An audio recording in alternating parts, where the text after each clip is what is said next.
अन्ना हजारे जो एक विशेष नाम पूरे देश में चर्चित रहा है पिछले वर्षों से और बहुत पहले से, चूँकि वो एक निस्वार्थ कर्मठ समाज से भी है, एक जानी मानी पहचान है आज राष्ट्र में, तो उसके भी भाव बने, नाम तो सुन रखा था।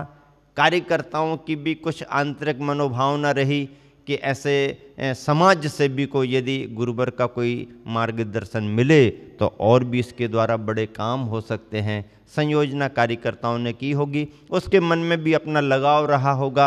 आचार्य श्री का नाम तो सब सुन करके रखते ही हैं और ऐसा एक विशेष समय पर उसका आना भी हुआ। आचार्य श्री से जब भेंट वार्ता हुई और वो जरा सहज रूप से सोच करके आया था, लेकिन मराठी में जब आचार्य श्री से बातचीत उसकी हो गई तो भाषा का भी फर्क पड़ता है और उसको इतनी आत्मीयता लगी, ऐसा नैकट्य उसको प्राप्त हुआ कि उसे लगा कि संतों को तो बहुत देखा है लेकिन ये सहज साधना वाले संत बार बार मिलते नहीं हैं। और आचार्य श्री ने उसे मार्गदर्शन दिया। उसने क्षेत्र की वंदना की, प्रतिभा स्थली की शिक्षिकाओं के साथ, बालिकाओं के साथ बैठ करके उसने भी बात की, चर्चा की, मार्गदर्शन दिया और ऐसे करके अनेक अवसर। आचार्य श्री समय समय पर राष्ट्रीय स्तर की पहचान रखने वाली हस्तियों को मार्गदर्शन इसलिए भी दिया करते हैं। आचार्य श्री का इंटरेस्ट ऐसा नहीं रहता है, अरेंज भी नहीं कराते हैं और कोई आए ऐसा नहीं, लेकिन यदि कोई आते हैं तो देते हैं और देने में खुशी भी होती है क्योंकि इन लोगों के द्वारा बड़े बड़े काम भी हो जाया करते हैं। सभी तरह की प्रेरणाएं इनके पास में रहती हैं। तो ये हुआ। राष्ट्रपति रामनाथ कोविंद का भी वहाँ पर पहुँचने का चतुर्मास में योग बना था और वो किसी प्रयोजन विशेष से आचार्य श्री के पास गए थे, क्योंकि उसके पहले भी आचार्य श्री से वो परिचित रहे हैं। भोपाल चतुर्मास में जब एक हिंदी भाषा और भारत को लेकर के एक परिचर्चा संगोष्ठी बड़ी चल रही थी तो उसमें मुख्य अतिथि बन कर के वो आए थे। उस समय वो राष्ट्रपति नहीं थे, उस समय वो बिहार के राज्यपाल थे, लेकिन उनका इंटरेस्ट इस विषय में था और कार्यकर्ताओं ने ऐसी संयोजना की थी तो वो संगोष्ठी में आए थे। आचार्य श्री को शास्त्र भेंट भी किया था और मार्गदर्शन लेकर के चर्चाएं करके काफ़ी प्रभावित भी हुए थे। इस बार जब उनका नागपुर आना हुआ था तो उन्हें मालूम हुआ तो उन्होंने अपना प्रोग्राम भी आचार्य श्री के पास पहुंचने का बनवाया। प्रोग्राम उनका सुनिश्चित हो गया और समय उनका लगभग 11:30 बजे आने का था। कितने बजे आने का था? 11:30 बजे आने का था। और अब सिक्योरिटी के हिसाब से व्यवस्थाएं तो बहुत रहती हैं, वो सब था क्षेत्र में। आचार्य श्री को उससे कोई ज़्यादा प्रयोजन नहीं, लेकिन गृहस्थों के लिए भी ये सब भी निर्देश दे दिए थे कि आहारचर्या वगैरह जैसी संघ की हो, सब लोग अपना ही स्थान ग्रहण, जिनको जाना वो पंडाल में बैठ जाएं या फिर कमरों में रहें, आवागमन ना करें। ऐसा होता ही है, सिक्योरिटी होती है। वो सब भी था, सब चल भी रहा था।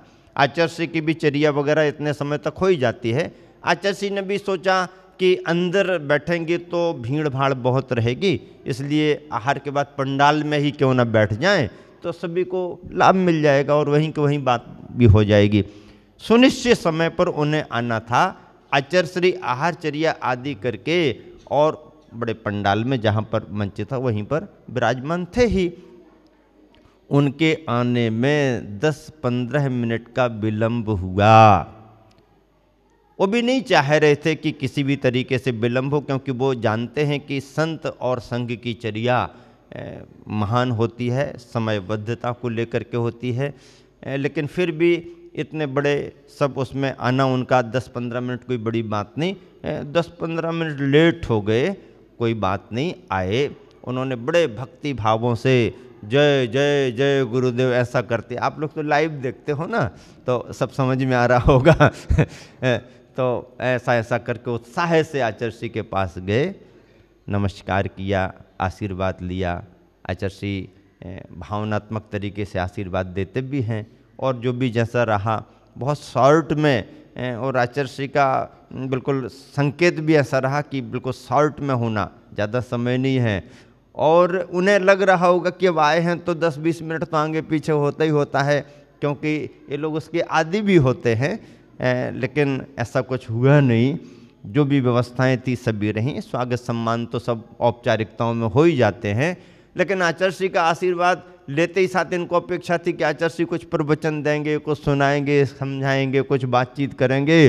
तो नहीं नहीं, आप तो लो आशीर्वाद, और अब हमारा समय हो रहा है, आपको आशीर्वाद। और अरे ये क्या हो गया, इतना बड़ा काफिला है, कितने तरह के, कितने स्तर की सुरक्षा गार्ड आदि आदि, सब देख करके भौचक के रह गए कि मामला क्या है। चलते चलते आचार्य श्री को निवेदन किया, आचार्य श्री उनको कुछ बातचीत करनी है, मार्गदर्शन लेना है। वो तो 10-15 मिनट का समय आपका लेना ही लेना था उनको। नहीं अब हमारा तो समय हो गया है। नहीं नहीं आचार्य श्री, उन्होंने भी कहा आचार्य श्री तो आ जाओ, वहीं आ जाओ, यहाँ का आशीर्वाद सबको, अब जो भी बात करनी वहाँ आ जाओ। तो देखो आचार्य श्री अपना समय देख करके उठ करके चले गए। सामान्य बात नहीं है, सामान्य बात नहीं है, लेकिन आचार्य श्री के लिए सब सहज है। कोई ज़्यादा महत्व तो नहीं किसी के लिए, दिया तो दिया और नहीं दिया तो नहीं दिया। कक्ष में पहुंच गए, यथा समय जो भी 2-5 मिनट का समय दिया जा सकता है दिया। मार्गदर्शन देना जरूरी रहता है, बार बार आना जाना होता नहीं, ये भी समझ में आता है, और योग्य व्यक्ति हैं। ऐसा करके मार्गदर्शन तो दिया थोड़ा, लेकिन कक्ष में आ जाओ वहाँ दे देंगे। अब मंच का और ये सब तुम्हारा काफिला काम तुम अपना देखो। यही प्रेरणा गुरुवर की हम सबको प्रभावित करती है, और यह स्वभाव सहज आचार्य श्री ने अपने जीवन में बनाया है। आलोक शर्मा एक ऐसे साहित्यकार हुए हैं जो अजैन बंधु होकर के भी बहुत अच्छे राइटर हैं। उन्होंने आचार्य श्री पर एक बहुत अच्छी किताब ऊर्ध्व रेता करके लिखी हुई है। उस प्रति को भेंट करने के लिए भी चतुर्मास के दौरान वो वहाँ पर पहुँचे थे, और आचार्य श्री का आशीर्वाद उन्होंने लिया। ऐसे अनेक संदर्भ हैं जिनके उल्लेख हैं।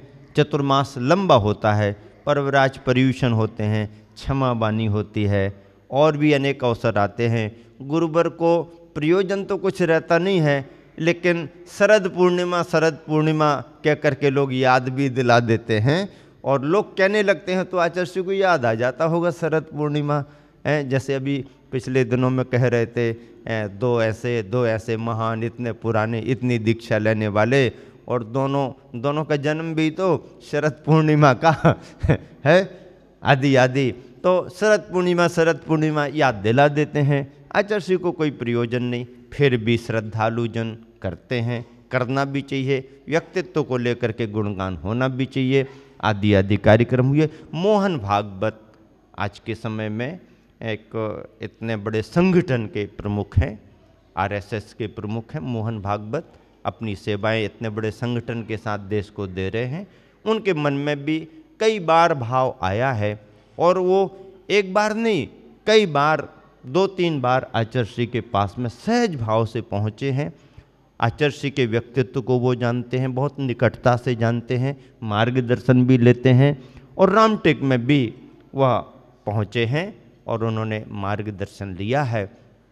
आचार्य श्री भी ऐसे योग्य व्यक्तियों के लिए समय समय पर मार्गदर्शन देते हैं, क्योंकि इन लोगों से भी देश के, राष्ट्र के बड़े काम होते हैं। अहिंसा के लिए, समाज सुधार के लिए, या राष्ट्र रक्षा के लिए योग्य व्यक्तियों को परामर्श देना आचार्यों का बहुत बड़ा दायित्व होता है, और आचार्य श्री देते भी हैं। इस तरह से कार्यक्रम संपन्न होते रहे। चातुर्मास निष्ठापन और दीपावली आते आते फिर आचार्य श्री का स्वास्थ्य कुछ बिगड़ गया। थोड़ा बहुत कभी कभार हो जाता है। आचार्य श्री सहज स्वयं में बहुत बड़े वैद्य हैं। वैद्य भी आचार्य श्री के सामने फेल हो जाते हैं। आचार्य श्री के फार्मूले हैं, प्रयोग हैं, और विशेष रूप से आचार्य श्री के स्वास्थ्य सुधार में आहारचर्या पर ही बहुत जोर रहता है। आहार को ही औषधि बना करके हम चलें, आचार्य श्री हमेशा ऐसी प्रेरणा देते हैं। औषधि उपचार का सर्वथा निषेध नहीं करते हैं, आवश्यकता अनुसार ग्रहण कर भी लेते हैं, करने की प्रेरणा भी संघ को देते हैं, लेकिन समझ लीजिए कि वो नंबर 2 पर है। आहार कैसा होना, कितना होना, किस रूप में होना, कब होना आदि आदि पर जोर ज़्यादा। और आहार भी अपने आप में एक औषधि है। आहार में यदि आप अच्छी संयोजना करके चलो तो 50% औषधि आपकी आहार बन सकती है, यदि आपको नॉलेज है तो, और यदि आप कर सकते हैं तो। ऐसा करके आचार्य श्री विशेष रूप से प्रेरणा देते हैं। आचार्य श्री को अब कोई कहता है इनको दिखा दो, आचार्य श्री कहते हैं हाँ ठीक है ठीक है। अस्वस्थता बढ़ी, और अस्वस्थता कुछ इतनी बढ़ गई, ऐसी बढ़ गई कि चर्या में बाधा भी आने लगी, और थोड़ा बहुत आहार हुआ कभी नहीं हुआ।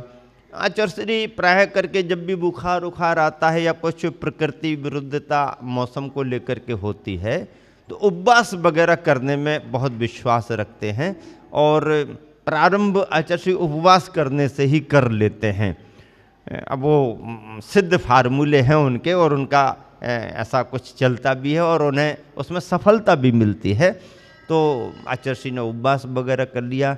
आहार के दिन जब निकले तो चर्या में कुछ व्यवधान आ जाने से आहार बराबर हुआ नहीं, बीच में बैठना पड़ा। एक तरह से इसे हम अंतराय मान करके चलते हैं, अंतराय ही कहा जाता है।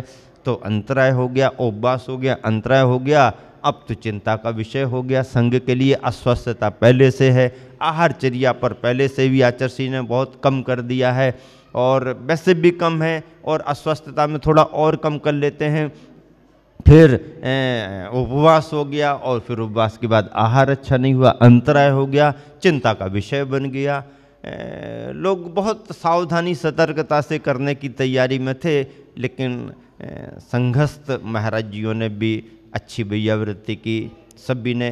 और आचार्य श्री स्वयं अपने आप में तो सभी को बताते हैं, पर उन्हें बताने की तो कोई ज़रूरत पड़ती नहीं है, पड़ भी नहीं सकती है। आचार्य श्री उस दिन फिर आहार को निकले, सावधानी से सभी ने किया, और आचार्य श्री का आहार अच्छा हो गया। कमजोरी बहुत आ गई थी, लोगों को ये अंदाज लग गया था कि निष्ठापन भले हो गया, पर आचार्य श्री का स्वास्थ्य जैसा दिख रहा है, इसमें लगभग अभी महीना भर तो आचार्य श्री रुकेंगे ही रुकेंगे। लेकिन महीना भर रुकेंगे ये अच्छी बात है, पर आगे के कार्यक्रम जिनके फिक्स हो रहे थे पंच कल्याणकों के, उनकी तो धड़कनें बढ़ रही थी। क्या मामला है, बिहार होगा कि नहीं बिहार? इतना बड़ा पंडाल लगा ली, इतनी तैयारी कर ली है। डोंगर गांव में तैयारी चल रही थी पंच कल्याण की। अपूर्वमती माता जी का चतुर्मास वहाँ पर हुआ था, उनके संघ का, उनके निर्देशन में वहाँ पर कार्यक्रम हुए थे, आदि आदि पहले से कार्यक्रम चल रहे थे। पंच कल्याण गुजरात की तैयारियाँ, और आचार्य श्री के बिहार की अब संभावना नहीं। तो उन्होंने क्या किया, पंडाल जब आचार्य श्री का बिहार होने की संभावना नहीं दिखी, अस्वस्थता बढ़ गई, उन्होंने पंडाल बड़ा छोटा कर दिया। अब बड़ा वाला नहीं लगा, छोटा वाला लगा लो, ये कर लो, ऐसा सब चलने लगा। यहाँ पर भी सबको लगा कि बिहार होगा ही नहीं, और 2-4 दिन में आचार्य श्री को कुछ स्वास्थ्य की अनुकूलता दिखी। बाहर से शरीर तो नहीं कह रहा था कि ये विहार करेंगे, लेकिन आचार्य श्री का क्या विचार चल रहा है आपको समझ में नहीं आया, और कुछ अनुकूलता दिखी। तो एक दिन प्रसाद सागर जी महाराज जी को संकेत कर दिया, बोले ऐसा है, वो पिछी परिवर्तन करा लो, आज पिछी परिवर्तन करा लो। आज आचार्य श्री तैयारी वगैरह, बोले पहले तो आप कह रहे थे कि रविवार को करा लो, लेकिन फिर नहीं आचार्य श्री, वो तो ऐसे ही थोड़ा सा कहा था, अभी तैयारी नहीं है। तो आचार्य श्री कहने लगे तैयारी में लगता क्या तैयारी करना है? नहीं आचार्य श्री अभी नहीं हो पाएगा, अभी कमेटी को कोई जानकारी नहीं, कमेटी की कोई तैयारी नहीं। कह दिया ना, आज ही करा लो पिछी परिवर्तन। जी आचार्य श्री, जी आचार्य श्री, जी आचार्य श्री, जी आचार्य श्री, तो तुरंत कहना पड़ा था, कह दिया जी आचार्य श्री। लेकिन फिर आचार्य श्री, लेकिन मान लो तैयारी नहीं और पिछी लाने देने वालों की लिस्ट नहीं। सुनो ऐसा करो, हमारा पिछी परिवर्तन करा दो, आप लोग अपना देख लो। हमारा तो करा दो, आप अपना देख लो। नहीं आचार्य श्री, हो जाएगा। और समाचार फैल गया, आहार के पहले ही समाचार फैल गया, आज पिछी परिवर्तन होना है। हो गया, आहार चर्या हो गई, फटाफट ये हो गया, वो हो गया। और आहार के बाद में जैसे ही सामायिक को बैठने लगे तो आचार्य श्री ने संकेत दे दिया, सुनो पिछी परिवर्तन में ज़्यादा टाइम नहीं लगाना है, जल्दी जल्दी पिछी परिवर्तन कराना और फिर जल्दी वहीं से बिहार भी होना है, बिहार भी होना, जल्दी पिछी में बिहार भी होना, हाँ बिहार होना है बस। अब तो और घबराहट हो गई। संभव सागर जी के लिए संकेत दे दिया गया कि फटाफट कार्यक्रम करा देना। संभव सागर जी ने भी फटाफट जैसे ही सामयिक के बाद मंच पर पहुंचे, स्थिति ये बनी कि लिस्ट बनना तो बहुत दूर की बात। अब आचार्य जी को कहा, आचार्य जी जिनको पिछी देना थी वो तो है ही नहीं, कोई है कोई नहीं है। तो आचार्य जी ने कहा, सुनो ऐसा करो, जिनको पिछी देना थी उनका नाम डिक्लेयर कर देना, हो तो दे देना, नहीं हो तो रख लेना, जब आएंगे तब दे देना। जिनके नाम पर पिछी देना है उनका नाम डिक्लेयर कर देना, यदि उपस्थित हों तो उनको दे देना, और नहीं है तो उनके नाम की रख लेना, जब आएंगे तब दे देना। अच्छा ठीक है, हाँ और ठीक है, और जो नहीं आए, नए आए तो नए को दे देना। ऐसा करके और जल्दी कर देना, आधा घंटे के अंदर कर देना, 15-20 मिनट से ज़्यादा नहीं लगाना, फटाफट।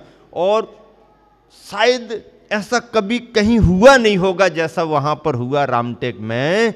आचार्य श्री के निर्देशों में, संघ की व्यवस्थाओं में भी इतने जल्दी सामयिक के बाद जो जाकर के मंच पर बैठे, और कहाँ की औपचारिकता, कहाँ की भूमिका, कहाँ का मंगलाचरण, बस नमन वंदना करके, जरा सा ही कुछ ऐसा करके, और इतने जल्दी और फटाफट नाम बुला, कोई है नहीं है, ये रखी उनके पीछे, चलो दूसरा नाम, ये वो, और करके आचार्य श्री का पिछी परिवर्तन हुआ।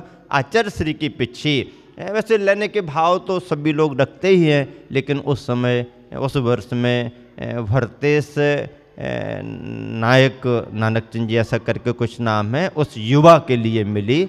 और भी सभी लोगों ने भावनाएं, भाई सभी महाराज जियों की भी सभी को अलग अलग मिली होगी, पर मुझे एक नाम याद है जो मैंने आपके सामने रख दिया है।